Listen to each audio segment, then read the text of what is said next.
खुदावंद यीशु मसीह के जिंदा जलाली और बाबरकत नाम में आप सबको सलाम। आइए जिनके पास किताब मुकद्दस है वो मेरे साथ निकाल। दूसरा पतरस तीसरा बाब उसकी 9वीं आयत सफ़ा नंबर 234 पर और पढ़ने में रहनुमाई भाई अदनान जब करें। कलम में खुदा में यूं लिखा है, खुदावन अपने वादा में देर नहीं करता जैसी देर बाज लोग समझते हैं, बल्कि तुम्हारे बारे में तहम्मुल करता है, इसलिए कि किसी की हलाकत नहीं चाहता, बल्कि ये चाहता है कि सबकी तौबा तक नौबत पहुंचे। पाक कलाम का पढ़ा और सुना जाना हम सबों के लिए बाइस बरकत हो। खुदा का शुक्र। खुदावंद इस कलाम के वसीला से आज सुबह हमें बरकत और शिफा दे, आमीन।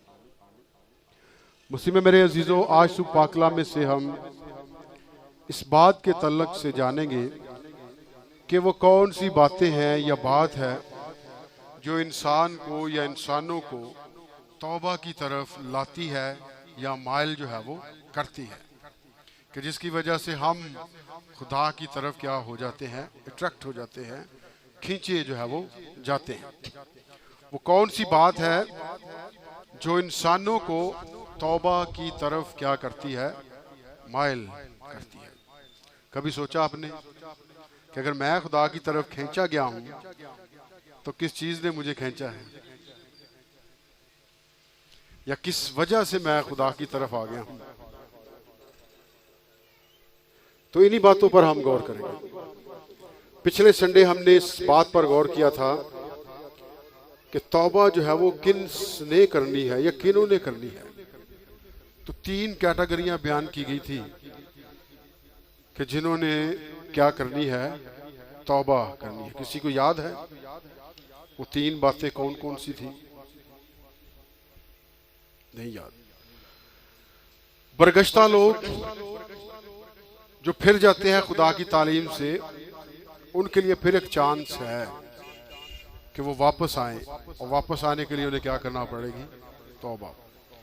तो पौलुस रसूल जब गलतियों को खत लिखता है तो वैसे लोग जो मसीह की तालीम से हट जाते हैं, कायम नहीं रहते, तो उनसे मुखातिब है, कहता है वापस आओ, तौबा करो, वापस आओ, ताकि तुम खालिस या सच जो तालीम है उसी के पैरों जो है वो रहो।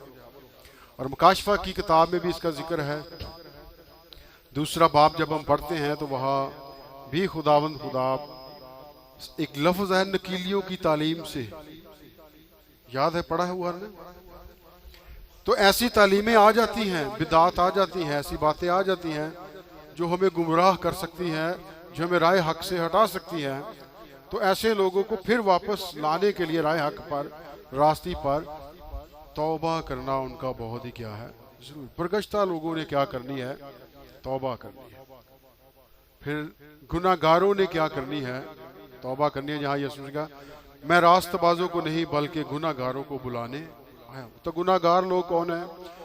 जो खुदा की मर्जी के खिलाफ जमीन पर क्या करते हैं, काम करते हैं, जो खुदा की मर्जी को पूरा नहीं करना चाहते बल्कि अपनी मन मर्जियां, कि जो कुछ भी इत्थे खाओ पियो और मर जाओ, अपनी मर्जी से चलने वाले लोग, खुदा के हुक्मों के खिलाफ चलने वाले क्या हैं, लोग हैं, ये गुनाहगार।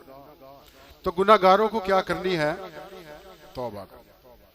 और उसमें से एक मिसाल हमने देखी थी कि 2 शख्स हैकल में दुआ करने गए, एक रास्तबाज और एक मसूल लेने वाला। और मसूल लेने वाला कौन था? गुनाहगार शख्स था। और दोनों के स्टाइल बड़े फर्क है दुआ करने की। एक ने कहा खुदा मैं सारी आमदन पर दायकी देता। दायकी देना बुरी बात नहीं, अच्छी बात है। हदिये खुदा के हुजूर जाते हैं, इनकी एक याद है।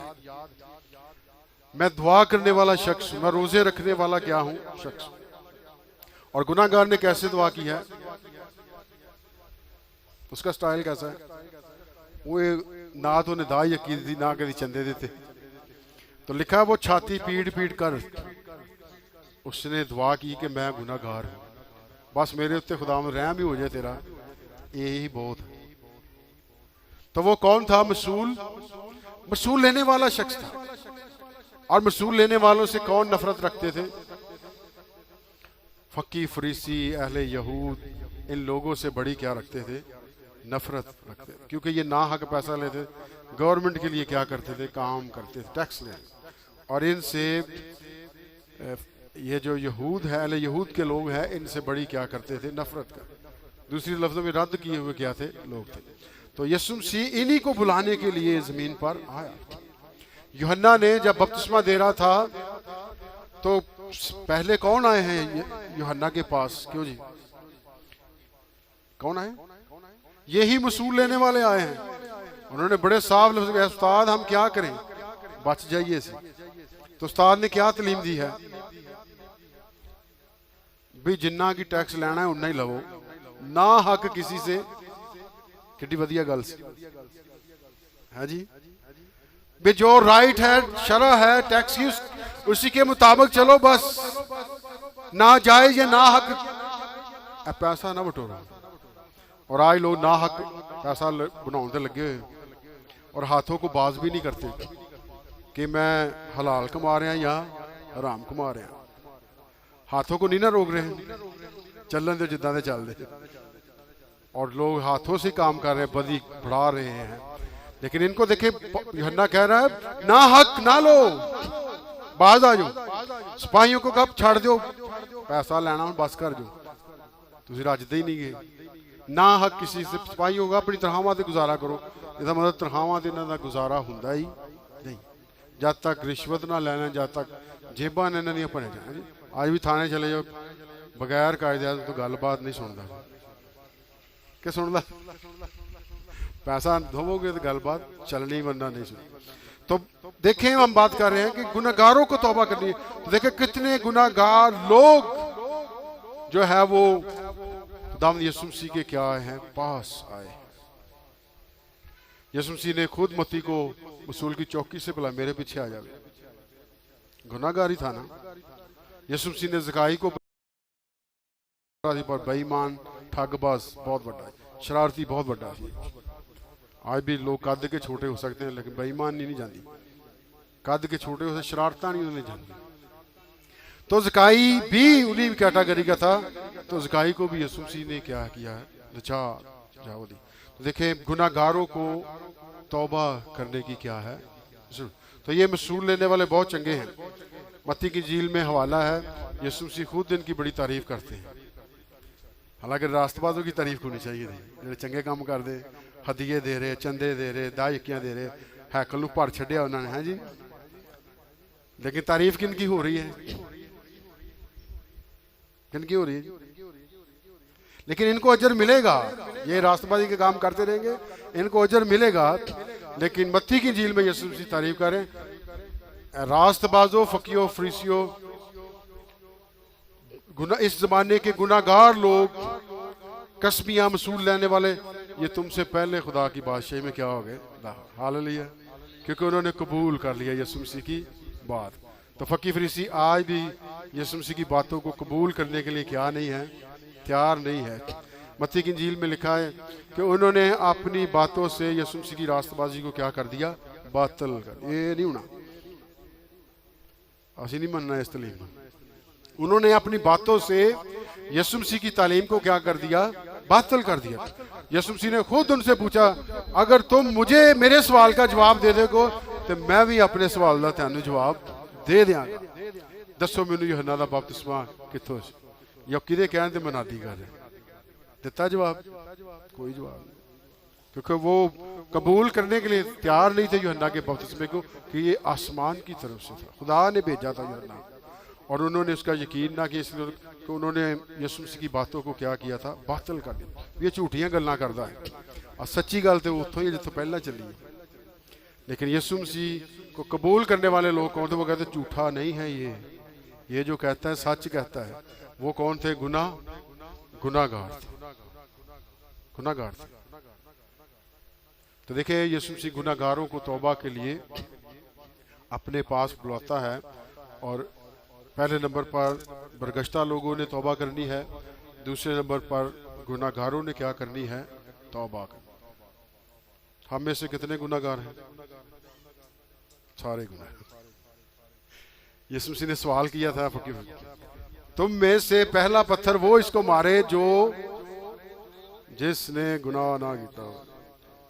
किसने मारा फिर पत्थर? सारे गुनाहगार। तो अब देखिए हम सब क्या है? गुनाहगार है।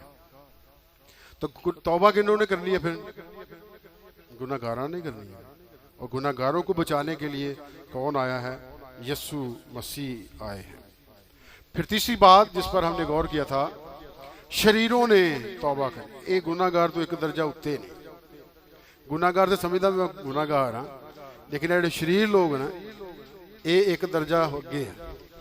ये ना खुद तौबा करते हैं ना दूसरों को करने देते। पंजाबी का मुहावरा है, खुद तो डूबे हैं नाल त्यानू भी लै डुबांगे। है जी सनम, खुद तो डूबे हैं सनम तुमको भी ले डूबे। ये वो लोग ने शरीर जिनका काम ही शरारतें करना है। और शरीर कौन है? मिसाल की किताब में लिखा जो शरारत को खोद कर लेकर आता है, लब के तलाश करके कि केड़ी चाल चलनी है टेढ़ी। शरारत उन लोगों को क्या कहा गया है? शरारती कहा गया है। और एक और शख्स को शरारती कहा गया, शरीर कहा गया बाइबल मुकद्दस के अंदर। यूहन्ना जब खत लिखता है तो वो कहता है कायन की मानद ना बने जो उस शरीर से था। तौबा का मौका था कायन के बाद, लेकिन कायन करना ही नहीं चाहता। तो जो तौबा करना ही नहीं चाहता वो शरीर है। लिहाजा शरीरों में और शैतान में कोई फर्क जो है वो नहीं। वो भी शरारता तो बाज नहीं आता और ये भी शरारतों से क्या नहीं आते बाज। शैतान भी अपनी शरारत से तौबा नहीं करता और ये जो शरीर लोग हैं ये भी तौबा करने के लिए तैयार जो है वो नहीं है। कि हैं तैयार? कोई तैयार नहीं। ना इनको खुदा का डर, ना किसी पादी का डर, ना किसी नबी का डर, ना किसी रसूल का डर, ना किसी बादशाह का डर, ना किसी हाकम का डर। सीधी जी गल उन्होंने जिन्हें जो करना कर लो। पंजाबी का लफ्ज इजबल यही कहती थी ना, शरीर थी ना। क्या वो शरारतें करने से बाज आई इसराइल में? हालांकि ये काम इसराइल में रहते हुए उसको वाजिब नहीं था कि वो करती। उन्हें अपनी बदल लेना चाहिए शख्सियत को, उसको अपने किरदार को बदल लेना चाहिए था। ना उसने अपनी रविश को बदला, ना अपने करैक्टर को बदला, ना बोलचाल को बदला। तो तब्दीली की दान। मिसाल की किताब में लिखा है वो अपनी रविशों से फल पाएंगे। फिर मिसाल की किताब में लिखा है जो कुछ जबान से लफ्ज निकालेंगे उसका अजर जो है वो पाएंगे। पंजाबी का लफ्ज जिन्हें जो कुछ मूँह का खट्टे पाना है हर एक ने, जिदा के लफाज कढ़ने फिर उदा की कदर करानी ने। इदा ही है भी मूँह का खट्टिया ही पाना। तो इजबल ने मूँह का खट्टे ही पाया। इजबल ने अपनी रविश का बदला ही खुदा से क्या है पाया, बदला खुदा ने देना। अगर ऐसा ना होता तो ज़बूर 92 का ये हवाला है, खुदा कभी नहीं ये कहता तो अपनी अखियां तो वेखेगा हाल शरीर। हालांकि जब एलिया ने लानत की थी अखियब के घराने पर, इजबल पर, तो उनको तो उसी वक्त तौबा कर लेनी चाहिए। ये नबी है खुदा का, ये जो कहता है होता है, कर लेनी चाहिए थी तौबा की नहीं करनी। लेकिन शरीर थी।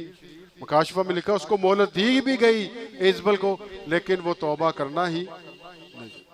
तो कायन पर भी किसने लानत की थी? खुदा ने। तो मिसाल में हवाला है, शरीरों के लिए मौका है आज, तौबा करे बच सकते हैं। लेकिन अगर फिर भी ना करे तो वो उनकी मर्जी है। खुदा कभी उनको जबरदस्ती नहीं तौबा की तरफ लाएगा। क्या लाएगा? खुदा ने बावंदर फड़ गए तौबा कर ला भी। एक खुदा की मर्जी है तौबा कर ले इंसान, जमीन पर इंसानों की मर्जी है उनका ये शख्सी फैसला तौबा करन तौबा ना कर। तो कायन ने तौबा नहीं की, इजबल ने तौबा नहीं की। तो मिसाल की किताब में हवाला है कि शरीरों के घरों पर खुदा की क्या रहती है? लानत रहती। वो लानत के नीचे आ जाते हैं। लोग लानत के नीचे आना कबूल कर लेते हैं, बरकत की राह में रुकावट का क्या बन जाते हैं बायस। हालांकि तौबा करके इस रुकावट को दूर करके बरकत के वारिस बन सकते हैं ताकि खुदा की बरकत। तो साधकों के मस्कन पर खुदा की क्या रहती है? बरकत रहती है। लेकिन शरीरों के घरानों पर या घरों पर खुदा की क्या रहती है? लानत रहती है। तो शरीरों के लिए भी मौका है, अगर वो तौबा कर ले तो वो बच सकते हैं कि नहीं बच सकते, लेकिन ना करे तो उन्हें नहीं बचे। मिसाल के तौर यहूदा इस्करियोती को भी मौका था, तौबा कर लेता है। इसके बारे में यूहन्ना की जी में लिखा है, ये थैली जो पैसे कढ़ लेंदा है, जिन्ना चंदा हुंदा ये अपना हिसाब लाई खड़ा रहता है हर टाइम। तो लिहाजा चोर शख्स था ये, और चोर खुदा की बादशाही में दाखिल तौबा कर सकता ना। किन्नी सानी जी गल सी, खुदा मैंने चंदे के पैसे खाते रहते, यसू मसीह के आगे इकरार कर लेता, कितनी अच्छी बात थी है जी। लोग अज भी खा के मानते नहीं है जी, चंदियां के पैसे भी खा जाते हैं। लेकिन इसके पास मौका था। देखिए पतरस ने भी तो 3 बार इनकार किया था। इस तो वड्डा केड़ा गुनाह हो सकता है? 1 दफा नहीं, 2 दफा, इकट्ठा 3 दफा इनकार कर, लेकिन यसू ने माफ कर देता है ना पतरस। तो क्या यहूदा इस्करियोती को माफ नहीं कर सकता? कर सकता, लेकिन ये उसका शख्सी फैसला। उसने कहा मैं नहीं करनी तौबा। उसने मरना क्या किया? पसंद किया। ये इंसान की अपनी क्या है? चॉइस है। लेकिन जो हवाला पड़ा है, खुदा किसी की भी हलाकत नहीं चाहता। वापस आएंगे उन बातों की तरफ। ये पहली 3 बातें थी जिन पर गौर की, किन को जमीन पर तौबा करनी है। नंबर 1, बरगश्ता लोग जो जमीन पर खुदा की तालीम से गुमराह। और गुमराही अभी आनी है दुनिया के अंदर, लोग गुमराह हो जाएंगे। केड़ी तालीम दे नाल चलिए और केड़ी तालीम दे नाल ना चलिए, उनको डिसीजन करना, फैसला करना मुश्किल हो जाएगा ये उनके लिए कि क्या करें और क्या ना करें, किधर जाएं और किधर जो है वो ना जाएं।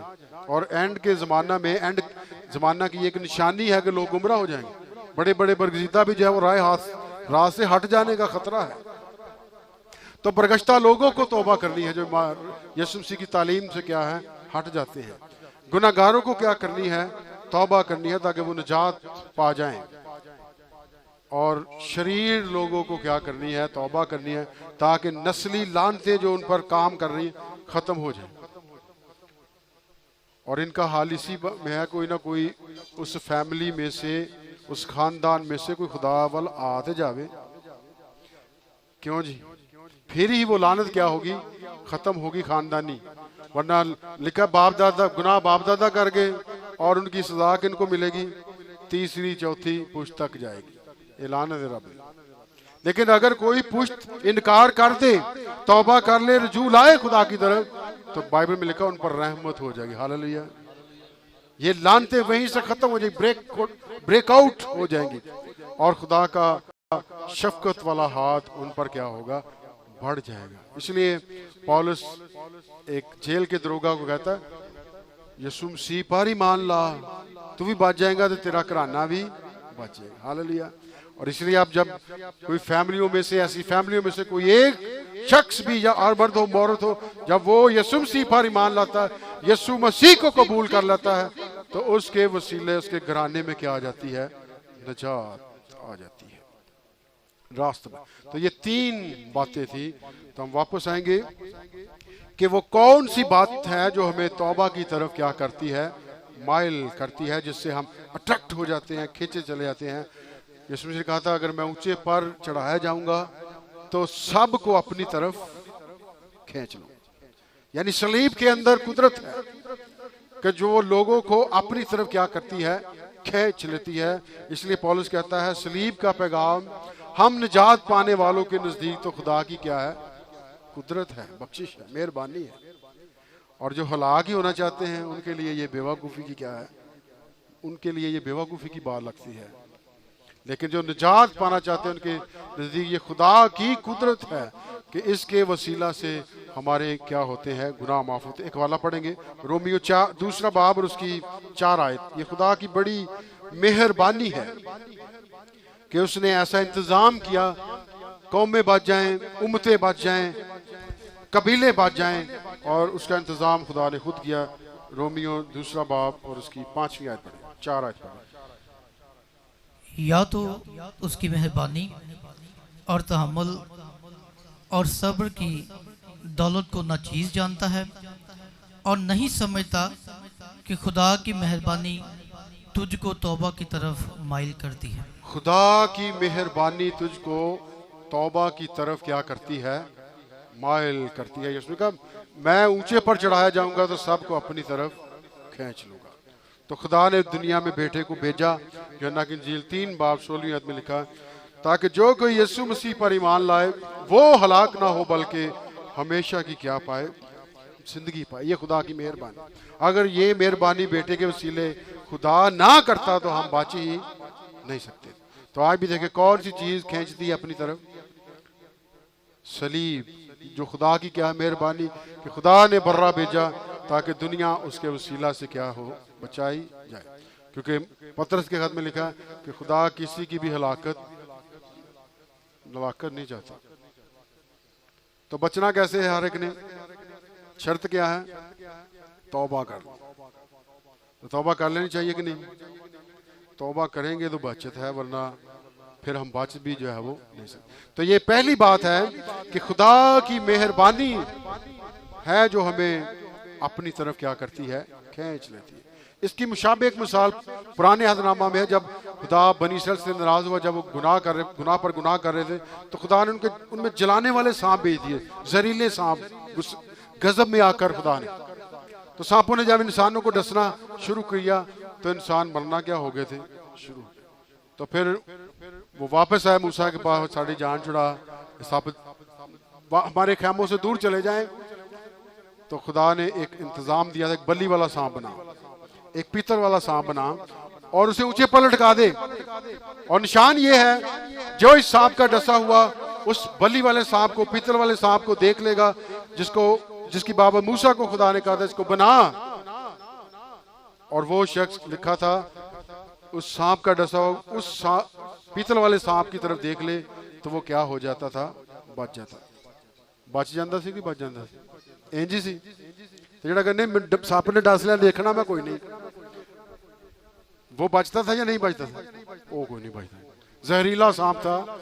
जब वो डस ले तो जो जहरीले सांप है, इनका जहर हम देखते हैं, वो 1 मिनट के पहले भी मारने की कुदरत जो है वो रखते हैं। इतना ताकतवर जहर है उनका। जो टॉक्सिन है, अगर वो एक कतरा भी हमारे ब्लड में शामिल हो जाए तो साइंस बताती है जहां जहां भी ब्लड होगा बॉडी के अंदर, वो प्लग हो जाएगा, जम जाएगा, और वो सर्कुलेट नहीं करेगा दिल को, जिस तरह गर्दिश कर रहा है, जम जाएगा जितना बर्फ जम गई।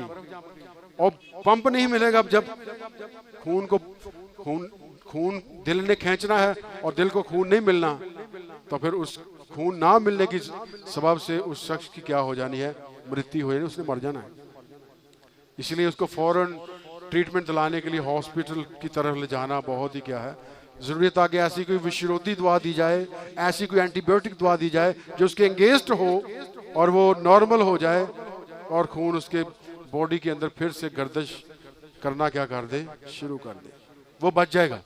लेकिन देखिए यहाँ खुदा ने बड़ा आसान सा नुस्खा दिया था, हॉस्पिटल ले जाने की भी जरूरत नहीं। करना यह है, पीतल वाले सांप को देखना है।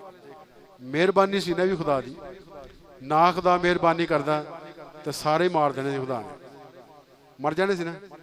सप्पां का तो कोई इलाज नहीं, आ गई खैमे च। खुदा ने तो हुक्म ही करना है, चलो भाई। और ज़मीन पे हर एक मखलूकात किसका हुक्म मानती है, हमारे खुदा का।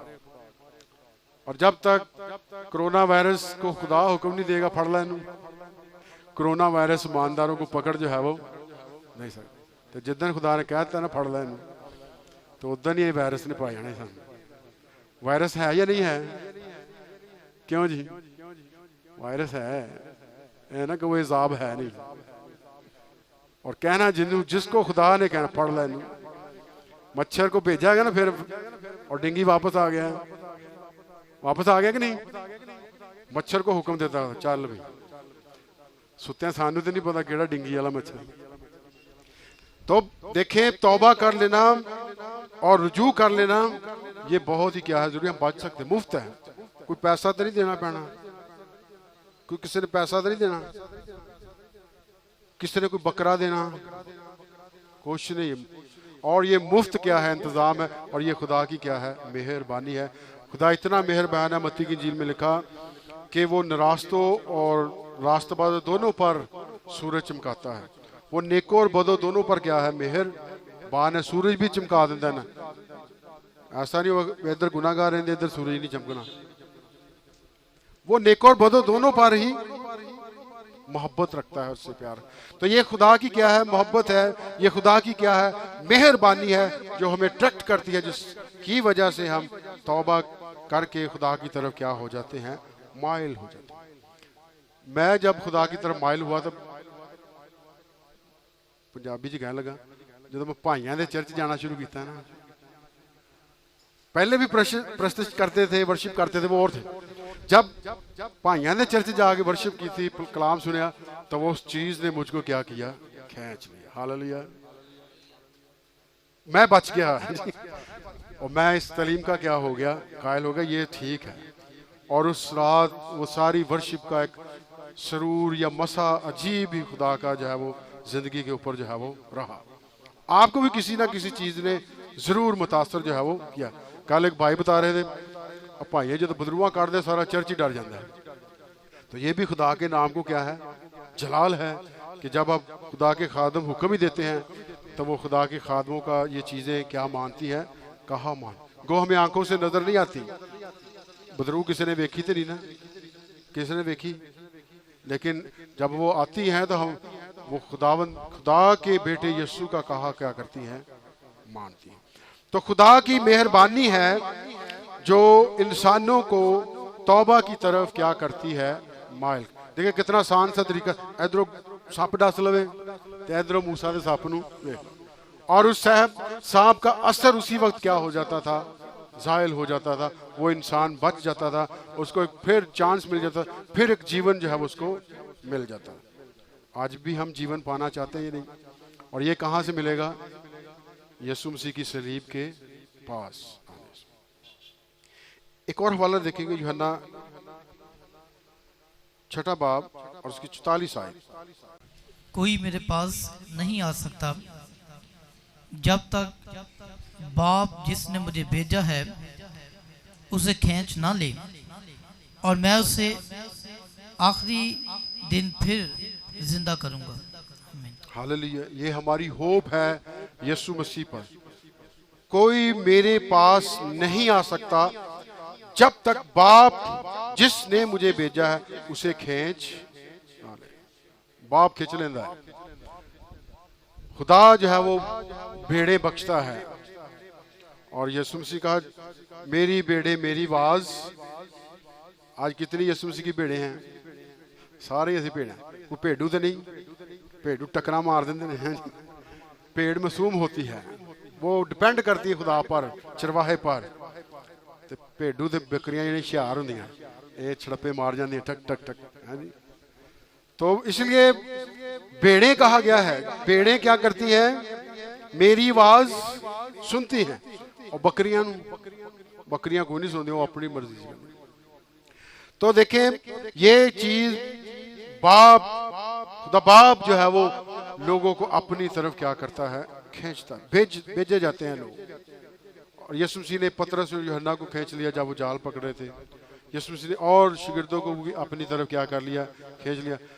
12 शागिर्दों के अलावा 72 शागिर्दों का और जिक्र है। खुदा ने उनको भी अपनी तरफ क्या किया? खींचा। और मैं और अगर आज आप भी खुदा की जुरी में है तो हमें भी किसी चीज ने क्या किया है? खींचा। खिंचा कि नहीं? खिंच पैंदी भी है कि नहीं? एक दूजे की भी खिंच पैंदी। बहन भाइयों को एक दूसरे की क्या पंजाबी का खिंच पैंदी है जी। तो यहाँ भी हमें मसीह में क्या है? खानदान है। तो खुदा के कलाम की, खुदा बाप की सानू खिंच होंदी है जी। हम फिर खिंचे चले जाते, फिर पता लगता संडे का टाइम हो गया और हम खुदा की जुरी हाल लिया। और इसलिए अगर लिखा जब तू मेरे शब्दों का एहतराम करेगा, इनको मोहतरम मानेगा, इनकी ताजीम करेगा, तो मैं बरकत पर बरकत तुझे दूंगा। हालेलुया। तो ये खुदा बाप की क्या है? मोहब्बत है। एक और हवाला पढ़ेंगे, आखिरी वाला है मत्ती की इंजील 12वां बाब 41वां आयत। नैनवा के लोग अदालत के दिन इस जमाना के लोगों के साथ खड़े होकर इनको मुजरिम ठहराएंगे, क्योंकि उन्होंने यूना की मुनादी पर तौबा कर ली, और देखो यहाँ वो है जो यूना से भी बड़ा है। पहली बात खुदा की मेहरबानी है जो हमें खुदा की तरफ खींच देगी। दूसरी बात, खुदा बाप खुद है जो लोगों को अपनी तरफ खींचता है। और तीसरी बात, खुदा अपने खादमों को भेजता है कि वो क्या करें, मनादी करें। अगर मैं और आप बच गए हैं तो ये किन का एहसान है? किसी मनादी करने वाले। हालेलुया, जोरदार तालियां बजाएं मनादी करने। अगर कोई कलाम ना हमें सुनाता, ये पैगाम हम तक ना कोई पहुंचाता, तो फिर ऐसी कितना तौबा करनी सी, क्या करनी सी? तो ये भी खुदा की बड़ी मेहरबानी है, ये भी खुदा की बड़ी मोहब्बत है कि वो एहसास दिलाने के लिए कि लोग तौबा कर लें, अपने नबियों को, अपने रसूलों को, अपने शागिर्दों को, अपने खादमों को भेजता है, जाओ। और जब तक कोई मनादी ना करे बचाए नहीं जा सकता। तो मनादी लोग करते हैं। हमने पिछले त्योहार वाला पढ़ा था, पौलुस को खुदा ने कहा जा यरूशलेमी लोगों के पास, जा यहूदा के लोगों के पास, जा गैर कौमों के पास, और उनमें क्या कर, तौबा की मनादी कर। और लोगों में जब पौलुस गया है तो हम देखते हैं कि बहुत सारे लोग मनादी करने की वजह से क्या हुए हैं, बच गए हैं। बच गए कि नहीं बच गए? और पौलुस को डर भी था अगर मैं गया मैं मार ही ना दे। तो खुदा ने वादा किया था, मैं इस उम्मत से और गैर कौमों से तुझे बचाता, जब तक मैं तेरे साथ खड़ा हूं तेनू कोई हाथ भी ला नहीं सकता, तुझे कोई सर नहीं पहुंचा सकता, कोई तेरे सर के बाल को भीगा जो है वो नहीं कर सकता। लेकिन तूने क्या करना है, मनादी करना है। यूना को मनादी के लिए भेजा गया, और बाइबल बयान करती है यूना की मनादी करने पर ये गैर कौम के लोग, अशूरी कौम के लोग क्या हो गए, बच गए। हालेलुया। तो आज भी देखें, अगर मैं और आप बच गए हैं तो ये किसी ना किसी के मनादी का रिजल्ट है, उनकी मेहनत है। उनकी मेहनतें क्या लाई हैं, रंग लाई हैं कि हम खुदा की तरफ खींचे आए। हम इस तालीम के क्या हो गए हैं, कायल जो है वो हो गए हैं। तो हम बात कर रहे थे कि कौन सी बातें हैं जो हमें तौबा की तरफ माइल करती हैं। नंबर 1, खुदा की मेहरबानी। नंबर 2, खुदा बाप आप खुद। और नंबर 3, मनादी। खुदावंद आप सबको बरकत दे। एक बार फिर जोरदार तालियां ज़िंदगी बख्श कलाम के लिए।